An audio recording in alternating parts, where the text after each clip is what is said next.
కోహెడ మండలం నాగసముద్రాల మోడల్ స్కూల్లో మహాత్మా గాంధీ విగ్రహాన్ని ఆవిష్కరించి స్కూల్లో మినరల్ వాటర్ ప్లాంట్ ను ఏర్పాటు చేస్తామని హామీ ఇచ్చారు మంత్రి పొన్నం ప్రభాకర్. జాతీయ స్థాయి వాలీబాల్ పోటీలో పాల్గొన్న విద్యార్థులను అభినందించిన మంత్రి సమాజంలో బతకాలంటే 3 అంశాలపై పట్టు ఉండాలని విద్యార్థులకు సూచించారు. స్పీకింగ్ స్కిల్స్, మాట్లాడే నైపుణ్యం కలిగి ఉండాలి, రైటింగ్ స్కిల్స్ ఉండాలి, డ్రాఫ్ట్ బాగా రాయగలగాలి, సమస్య వచ్చినప్పుడు ఎలా ఉండాలి అని సమయస్ఫూర్తి కలిగి ఉండాలని అన్నారు. అబ్దుల్ కలాం చెప్పినట్టు కలలు కని వాటిని నిజం చేసుకోవాలని విద్యార్థులను కోరారు. ఈ కార్యక్రమంలో జిల్లా కలెక్టర్ మను చౌదరి, మాజీ MLC Pathuru Sudhakar Reddy, Gandhi Gyan foundation chairman Rajender Reddy, RDO Rammurthy, MRO, MPDO, MEO తదితర అధికారులు పాల్గొన్నారు.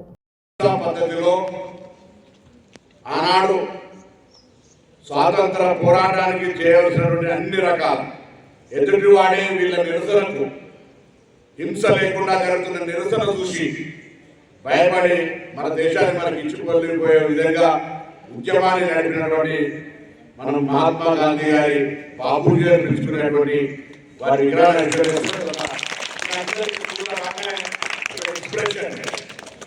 విగ్రహాలు ఎందుకు పెట్టుకుంటాం? ఊరికే విగ్రహాలు పెట్టుకొని ఏదో మనం పూజ చేయడానికో జగదీశ్వర్ గారికో పైసలు 40,000 రూపాయలు ఇచ్చేసిన సుధాకర్ రెడ్డి గారి ద్వారా ఇక ఓడించాలని అనుకోవడానికో కాదు. ఎవరి ఉద్దేశమైనా మనకు వారు ఇచ్చినటువంటి స్ఫూర్తి చరిత్ర మాట దయచేసి మీరు గమనించండి. సో దాన్ని మనం అవకాశంగా తీసుకొని మీకు మీరుగా మీ లక్ష్యాన్ని నిర్ణయం చేసుకొని ముందుకు పోవాలని కోరుతా ఉన్నా. ఇవాళ మా పార్టీ లీడర్లు అందరూ వస్తుంటే జై సంవిధానం అంటే ప్రజాస్వామికంగా రాజ్యాంగానికి ప్రమాదం ఏర్పడుతూ ఉంది. మహాత్మా గాంధీ గారు ఏం చేసినారు, రాజ్యాంగాన్ని రచించిన బాబు అంబేద్కర్ గారు ఏం చేసినారు అనేటువంటి విలువలు ఈ తరానికి తెలవాలని పొద్దుగాల ఇంకా 10 ఏళ్ల తర్వాత నా తర్వాత వచ్చిన వాళ్ళు, కలెక్టర్ గారి తర్వాత వచ్చిన వాళ్ళు మహాత్మా గాంధీ అంటే ఎవరంటే ప్రస్తుతం లేదు, ప్రస్తుతం కూడా గతం ఉంటే ప్రస్తుతం, ప్రస్తుతంతో భవిష్యత్తు 3 చైలింగ్గా మనం గతాన్ని జ్ఞాపకం చేసుకుంటే భవిష్యత్తులో కూడా మనం జ్ఞాపకం చేసుకుంటాం.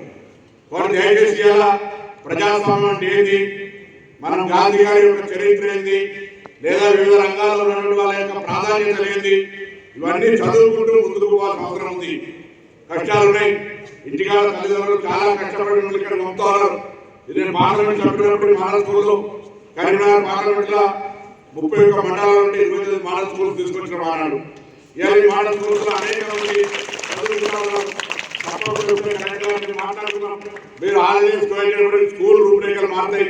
వాటర్ గార్డ్ వస్తుంది నరసింహులు గారు దగ్గర నేను రావాలా, నరసింహుల నాయకులు రావాలి. ఇప్పుడు దాకా కొంత క్లారిటీ లేకుండా నేనే వచ్చిన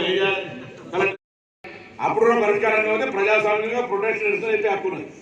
కానీ ఏమి ఇప్పుడున్న దాంట్లో ఊరికేనే శ్రమపడ సుఖంగా ఇంటికి మంచి ఏదో రెస్ట్ తీసుకోవాలని ఇంటి పనులు ఉంటాయి. కానీ ఇంట్లో కూడా మీరు చదువుకునే టైం డిస్టర్బ్ కాకుండా చదువు అనేది కష్టపడితే అందరూ కూడా పెద్ద పెద్దోళ్ళు ఉన్న దేశంలో ఉన్న రాష్ట్రాల్లో అంతా ప్రభుత్వ పాఠశాలనే లేరు. ఇప్పుడు కొంచెం షోక్గా బస్సులలో ఎక్కి రంగురంగుల బట్టలు వేసుకొని ప్రైవేట్ స్కూల్స్ కొందరు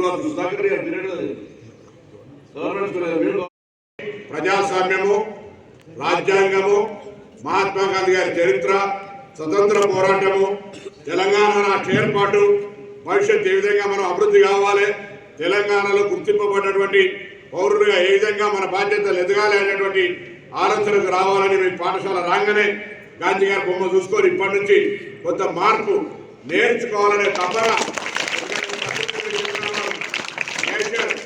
లేకపోతే జరుగుతున్నటువంటి పరిణామాల గురించి చెప్పినారు.